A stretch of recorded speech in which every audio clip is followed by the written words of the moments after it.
Hai, ketemu lagi dengan saya. Di sini saya akan berbagi materi tentang sel volta yang merupakan salah satu materi kimia di kelas 12 IPA. Sel volta ini sebenarnya sangat erat kaitannya dalam kehidupan sehari-hari. Nah, contoh nyatanya yaitu terdapat pada segala jenis baterai dan aki. Untuk lebih jelasnya, kita langsung saja ke materinya ya. Nah, sel volta itu merupakan salah satu bagian dari sel elektrokimia, yaitu suatu sel yang disusun untuk mengubah energi kimia menjadi energi listrik atau sebaliknya. Sel elektrokimia dibedakan menjadi dua, ada sel volta dan sel elektrolisis. Sel volta itu adalah sel elektrokimia yang mengubah energi listrik menjadi energi kimia. Sedangkan sel elektrolisis itu adalah sel elektrokimia yang mengubah energi kimia menjadi energi listrik. Di sini saya tampilkan perbedaan dari sel volta dan sel elektrolisis. Perbedaan pertama itu dilihat dari jenis perubahan energinya. Sudah disampaikan tadi pada pengertian sel volta dan sel elektrolisis. Kemudian perbedaan kedua itu dilihat dari elektrodanya. Kalau sel volta, katoda itu adalah elektroda positif, sedangkan di sel elektrolisis katoda merupakan elektroda negatif. Sedangkan di sel volta, anoda adalah elektroda negatif, dan di elektrolisis elektrodanya adalah elektroda positif di anoda. Untuk lebih memudahkan mengingat, kalau sel volta itu kepan, katoda positif, anoda negatif. Sedangkan sel elektrolisis itu kenap, katodanya negatif, anodanya positif. Kemudian persamaannya antara sel volta dan sel elektrolisis di katoda itu sama-sama merupakan tempat terjadinya reaksi reduksi. Diingat lagi, reduksi itu adalah penurunan bilox kalau kita lihat dari biloxnya. Sedangkan di anoda itu merupakan tempat terjadinya reaksi oksidasi, peningkatan bilox. Untuk lebih memudahkan mengingat, bisa disingkat dengan karet anox, katoda reduksi, anoda oksidasi. Sebelum kita ke sel volta, kita belajar tentang deret volta. Nah, deret volta itu merupakan deret kereaktifan logam-logam dari potensial reduksi terendah hingga potensial reduksi terbesar. Di sini sudah saya tampilkan unsur-unsur yang merupakan deret volta, di mana unsur-unsur ini tidak boleh diubah ya. Ini merupakan urutannya. Nah, semakin ke kanan, dia semakin mudah mengalami reduksi. Zat yang mengalami reduksi berarti dia termasuk oksidator. Semakin ke kanan, dia memiliki potensial reduksi yang semakin besar.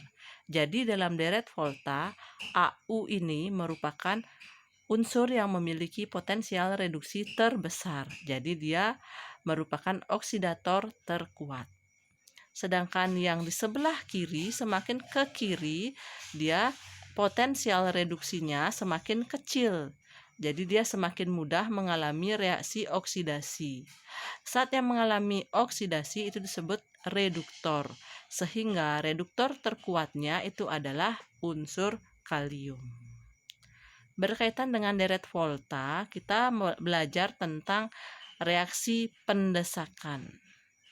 Nah, di mana dalam reaksi pendesakan ini logam di sebelah kiri deret volta mampu mereduksi ion logam di sebelah kanan. Kita ke contoh. Na+ tambah K menjadi, apakah reaksi ini berlangsung?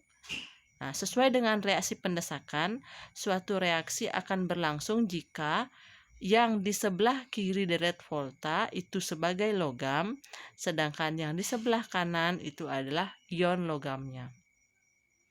Kita lihat antara Na+ dan K. Lihat dalam deret volta, yang berada di sebelah kiri itu adalah K+, K. Jadi K harus sebagai logam, sedangkan Na harus sebagai ion. Kita lihat dalam reaksi ini, K-nya adalah logam, Na-nya adalah ion. Nah, berarti reaksi ini dapat berlangsung.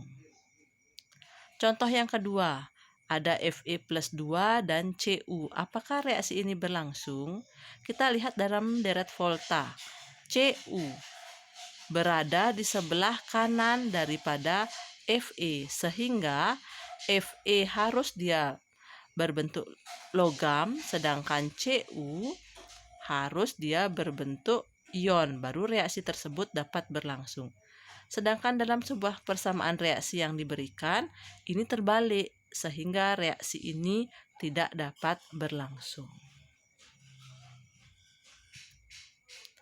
Nah, aplikasi dari deret volta itu kita bisa lihat dari contoh soalnya berkaitan dengan potensial reduksi. Diberikan 3 buah potensial reduksi dari Al, Mg, dan Zn. Soalnya, urutkan logam tersebut berdasarkan kekuatan reduktor yang semakin kuat. Berarti yang diminta soal adalah dari reduktor lemah ke reduktor yang kuat. Nah, penyelesaiannya, reduktor itu adalah zat yang mengalami oksidasi. Jadi, kalau kita omongkan reduktor terkuat, berarti dia berada di deret volta yang paling kiri, yang memiliki potensial reduksi paling kecil. Nah, yang diminta soal itu adalah reduktor yang semakin kuat, berarti dari reduktor terlemah. Dalam deret volta yang merupakan reduktor terlemah itu adalah unsur yang berada di kanan. Dia reduktor terlemah, berarti yang memiliki enol yang lebih besar. Jadi urutannya dari enol yang paling besar ke reduktor terkuat, yaitu enol yang paling kecil. Kita cari di sini. Enol yang paling besar itu adalah Zn. Berarti Zn, kemudian di sini adalah Al, baru Mg ya. Jadi urutannya adalah Zn, Al, dan Mg. Nah, kita lanjut ke gambar sel volta dan bagiannya. Nah, di sini sudah saya berikan adalah gambar sel volta dan bagian-bagiannya. Kita lihat dalam sel volta, bagian yang pertama itu ada elektroda, ada katoda, dan ada anoda. Tadi di perbedaan sel volta dan sel elektrolisis sudah dijelaskan. Nah, di sini dalam gambar yang termasuk elektroda itu adalah yang ini. Ada elektroda positif dan elektroda negatif. Ini adalah elektroda negatifnya, Zn, contohnya. Kemudian yang ini adalah elektroda